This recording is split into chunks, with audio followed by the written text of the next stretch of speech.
World of Warfare presents the Battle of Little Bighorn.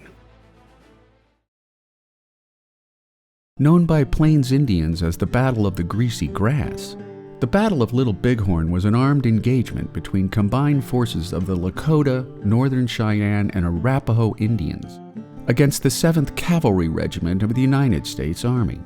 Part of the Great Sioux War of 1876, the battle took place along the Little Bighorn River within the Crow Indian Reservation of the Montana Territory.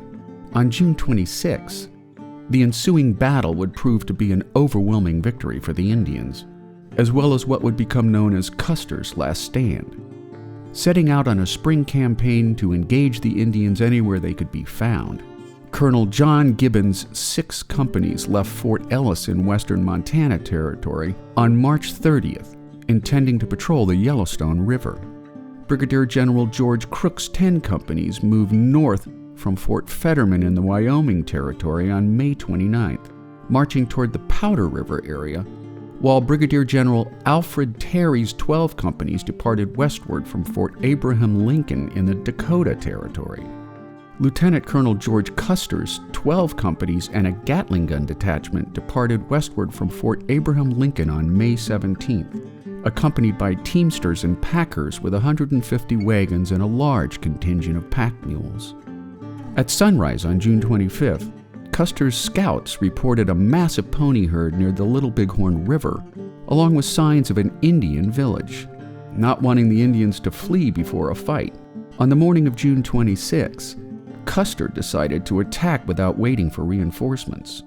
With an impending sense of doom, Custer's Crow Indian scout Half-Yellowface prophetically warned Custer that "you and I are going home today by a road we do not know." Expecting only around 800 belligerent warriors, Major Marcus Reno was first to attack the village, until his line was overrun by upwards of 2,000 warriors led by Crazy Horse and Chief Gall. 29 troopers were killed during the retreat, while another 15 men went missing. As for Custer's bad day, the precise details are largely conjectural, since none of the American combatants would survive. Later pieced together by Indian accounts, Custer's force of 210 men had been engaged by the Lakota and Northern Cheyenne, about 3.5 miles to the north of Reno's fallback position. After the battle was over, troops came to recover the bodies, discovering that the dead soldiers had been stripped of their clothing and ritually mutilated. The dead were hastily buried where they fell, while Custer's body was discovered with 2 gunshot wounds, one to his left chest and the other to his left temple. Some Lakota oral histories assert that Custer committed suicide to avoid capture and subsequent torture, though this is usually discounted by historians since the wounds were inconsistent with his known right-handedness.